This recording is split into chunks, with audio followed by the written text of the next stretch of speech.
मारा तारुआ पियर फराक वाली। अच्छा कि वो पियर फराक पहन के आइल बा तो उनका के सॉरी दीदी चाची चाहे जे भी होखम हमरा तरफ से माफी बा।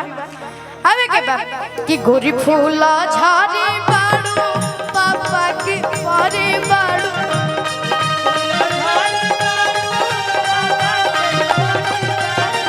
गोरी फूला झाड़ी बाड़ू पापा की परी बाड़ू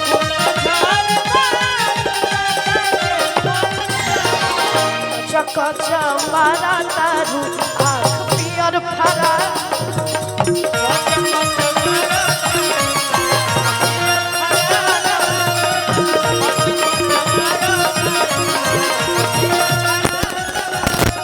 गोरी फूला झाड़ी बाड़ू पापा के परी बाड़ू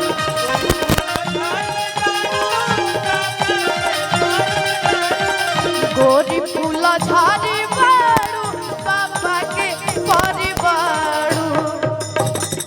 लेकिन ऐसे ना हमारे नौजवान भाई लोग बाड़े आज हो जहू बाड़े जात तो हम चाहतन कि तनी झूम के आई जाता कि यूपी के पावर पता चले। और अगर सच बताई राम जी के भजन पे तो आप सभी खूब मस्त डांस करनी जा तो हम चाहतानी कि जैसे राम जी के भजन पे डांस भइल बा ओहू पे होके काहे के मजा पता चले कि हमने के यूपी में बानी जा। हाँ सुरक्षा को थोड़ा दिक्कत थोड़ा थोड़ा आप सभी पीछे हो जाइए कि गोरी फूला झाड़ी बाड़ू अब पापा के परी बाड़ू कच्चा कच्चा मारा तारू पिया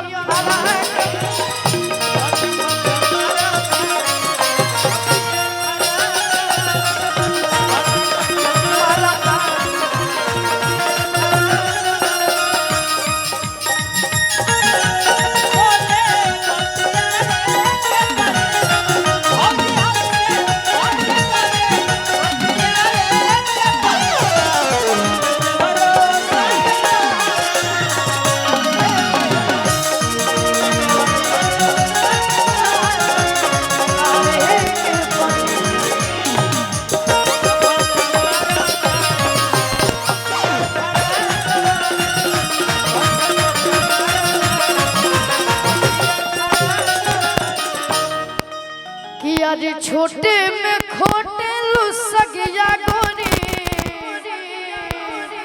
कि अरे छोटे में खोटे लुसगिया गोरी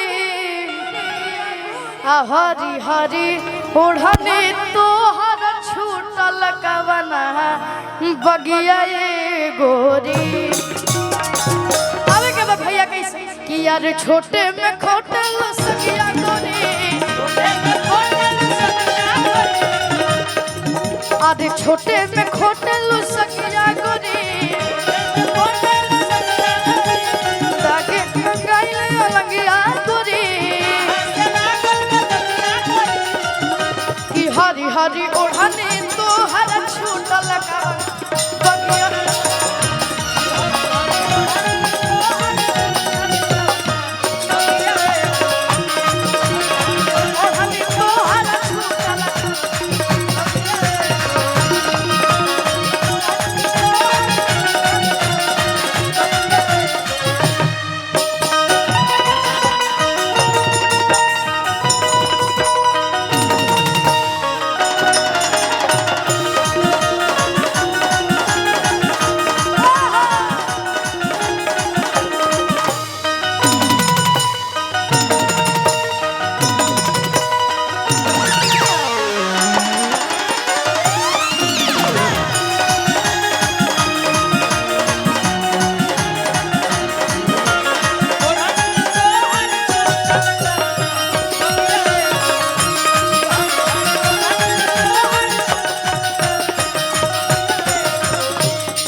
और दिल से तो हम कहल चाहम कि जो साउंड बा बहुत प्यारा बा का जी कह के हाँ बोली सरकार जहाँ के ऐसे व्यवस्थापक जहाँ के अध्यक्ष हो इतने अच्छे तो सब कुछ वहाँ अच्छा। साउंड के साथ साथ राजन द्विवेदी भैया का जो टीम है ना लाजवाब। एक बार मैं चाह रहा हूँ जोरदार तालियां बजा दीजिए, जोरदार तालियां। सरस्वती के साधक पुत्रों को मेरा प्रणाम। अच्छा बहुत विनय अंकल आपको टाइम है तो आप 2 मिनट के लिए मंच पे आ सकते हैं। आप 2 मिनट के लिए मंच पे आ जाइए। हम चाहते हैं विनय अंकल और हम चाहते हैं अखिलेश अंकल आप भी आ जाइए। आप भी आ जाइए अखिलेश अंकल और विनय अंकल, मनोज अंकल और अखिलेश अंकल, VMA और अजय अंकल भी हम सभी के बीच, क्योंकि आज वो दिल्ली है, नहीं तो वो आज इस कार्यक्रम में रहते हैं। और क्या कहना है विनय अंकल के लिए।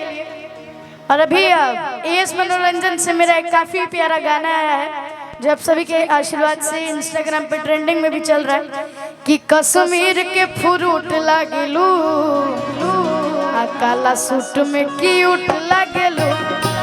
लेकिन अभी हम सभी के बीच हमारे अभिभावक माननीय विनय अंकल हैं, अखिलेश अंकल हैं, मनोज अंकल के हैं, तो आप तीनों लोग के लिए मैं एक लाइन कहना चाहूंगा। ए भैया तू ही जान परान हमरे खातिर तू भगवान प्यार मिले हमके राम जैसन भाई से रोवेला तब साथ में हमारे सूरज भैया भी हैं। अरे रोवेला तो उठेला दर्दिया हंसेला सुख पाइले हो। अरे हम भाई के नाते बोल रहे हैं, आप हमको भाभी काहे बना रहे महाराज? हम भाई के नाते बोल रहे हैं, हमको भाभी बना दिए, तब बोलना पड़ेगा। ए देवरू तू ही जान परा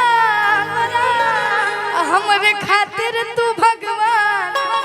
उस टॉपिक से हटते भाई वाले टॉपिक पे ही आता है। अब प्यार मिले हमके राम जैसन भाई से रोवेला तो उठेला दर्दिया हंसेला पाइले हो। रोवेला तो उठेला दर्दिया हंसेला सुख पाइले हो।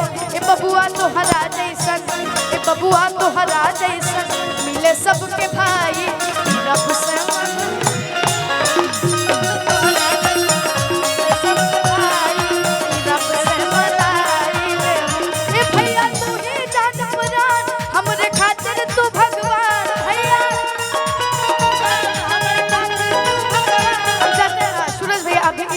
थोड़ा। अब प्यार मिले हमके राम जैसन भाई से। और आज इतना प्यारा व्यवस्था अंकल ने किया है और साथ साथ सारे कलाकारों को गाने का मौका दे रहे। तो हम लोग काफी सारे महोत्सव में गए हैं, वहाँ पे कलाकारों को मौका मिलता नहीं और कई बार हम लोग के साथ भी ऐसा हुआ है, लेकिन अंकल ने सबका सम्मान किया और सबको गाना गवाया। ये चीज हमको बहुत अच्छा लगा। प्यार मिले हमके राम जैसन भाई से। और हम चाहते हैं कि आज ये इतना प्यारा कार्यक्रम हुआ है, इतना प्यारा महोत्सव हुआ है, तो खास करके विनय अंकल का और सभी कलाकारों का और पूरी कमेटी हमारे पूरे प्रशासन का, तो हम चाहते हैं दोनों हाथों को उठा के विनय अंकल के लिए आप सभी ताली बजाइए। ए भैया तू ही जान परान हमरे खातिर तू भगवान प्यार मिले हमके राम जैसन भाई से। रोवेला तो उठेला दर्दिया हंसेला सुख पाइले हो। रोवेला तो उठेला दर्दिया हंसेला सुख पाइले हो। बबुआ तोहरा जैसन, बबुआ तोहरा जैसन मिले सबके भाई।